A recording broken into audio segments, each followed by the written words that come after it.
Setelah menerima masukan-masukan dari ulama-ulama MUI, Nahdlatul Ulama, NU, Muhammadiyah, dan ormas-ormas lainnya, serta tokoh-tokoh agama yang lain, dan juga masukan-masukan dari provinsi dan daerah.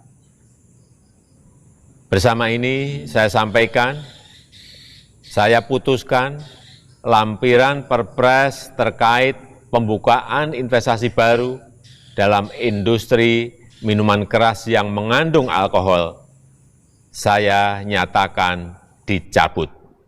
Assalamualaikum warahmatullahi wabarakatuh. Saya Yudi Pramuko, tukang donat dari para youtuber tertua di semesta. Kita bersyukur ya, kita ucapkan alhamdulillah. Akhirnya Presiden kita Joko Widodo mencabut peraturan yang dibuatnya sendiri tentang investasi industri miras. Alhamdulillah, moga-moga Pak Jokowi terlepas dari bahaya akhirat karena sudah bermain-main dengan syariat Islam. Tapi alhamdulillah sudah bisa dicabut ya. Itu yang poin yang pertama, pidato pencabutan yang mengawali video ini. Yang kedua, Presiden mengesankan dia mendengar aspirasi dari ormas-ormas, dari ulama-ulama di berbagai daerah, dari Majelis Ulama, dari Nahdlatul Ulama, dari Muhammadiyah dan ormas yang lain. Pertanyaan kita, mengapa energi terbuang sia-sia karena mengomentari peraturan presiden yang membolehkan, mengizinkan industri miras? Apakah tidak didiskusikan dulu di kabinet? Di kabinet itu ada seorang ulama bernama Ma'ruf Amin, Kiai Haji Ma'ruf Amin. Kesannya tidak dilibatkan dan tidak diajak dalam merumuskan atau menjadi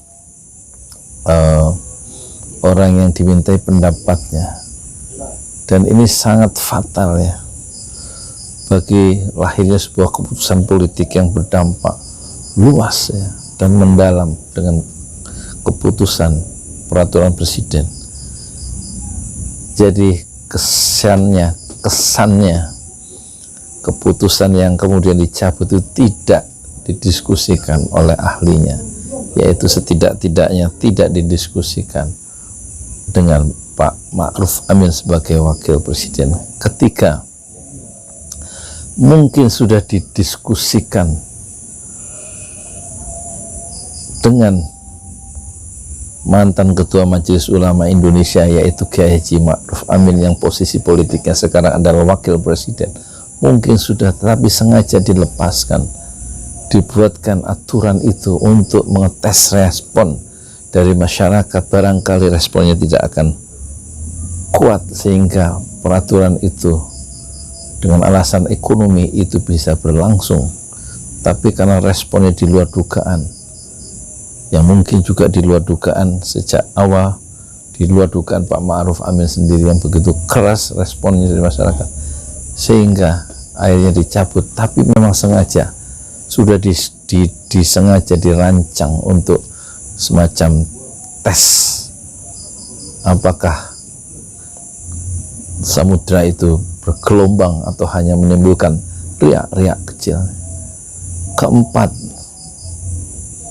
pencabutan peraturan presiden yang sudah dibuat itu menunjukkan bahwa pemerintah tidak cukup hati-hati ya, terhadap syariat Islam yang dampaknya bukan sekedar ekonomi tapi berbahaya bagi sang penguasa itu sendiri di akhirat.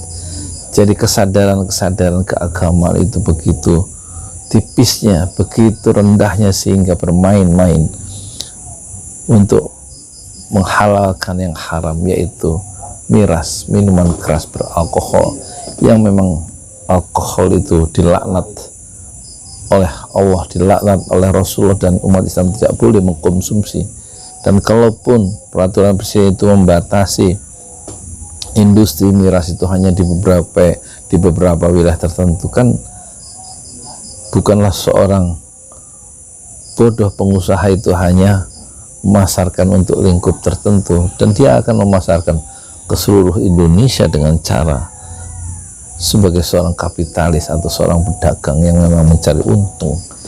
Jadi ini sebenarnya permainan politik yang berbahaya yang sedang dimainkan oleh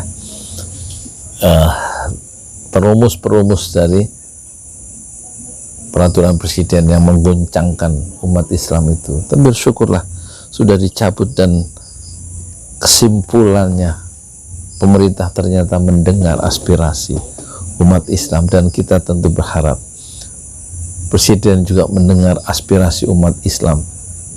Jangan sekali-sekali menghinakan ulama sebagai pewaris para nabi. Maka kehendak umat Islam untuk supaya ulama tidak dikriminalisasi, maka kita ingin Presiden Jokowi membuat keputusan untuk melepaskan orang-orang termasuk ulama dan aktivis yang dituntut oleh masyarakat sipil untuk dibebaskan karena perbedaan pendapat, dan tidak layak orang yang berbeda pendapat itu masuk penjara. Sebagaimana presiden yang ketiga pernah berkata, B.J. Habibie, penjara adalah tempat orang-orang yang berbuat jahat, penjara bukanlah tempat orang-orang yang berbeda pendapat.